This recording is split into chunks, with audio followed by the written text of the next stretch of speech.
The EU has agreed on another ambitious piece of legislation to police the online world.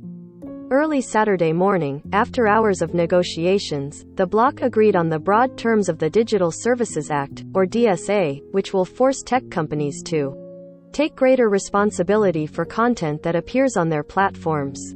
New obligations include removing illegal content and goods more quickly, explaining to users and researchers how their algorithms work, and taking stricter action on the spread of misinformation. Companies face fines of up to 6% of their annual turnover for non-compliance.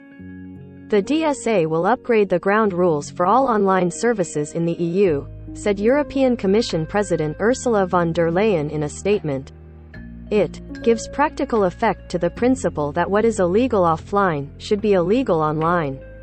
The greater the size, the greater the responsibilities of online platforms. What is illegal offline should be illegal online. Margrethe Vestager, the European Commissioner for Competition who has spearheaded much of the bloc's tech regulation, said the act would ensure that platforms are held accountable for the risks their services can pose to society and citizens.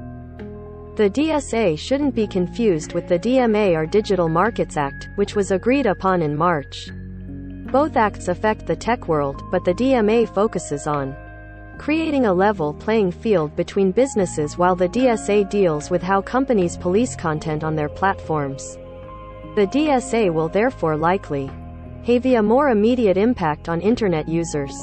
Although the legislation only applies to EU citizens, the effect of these laws will certainly be felt in other parts of the world, too.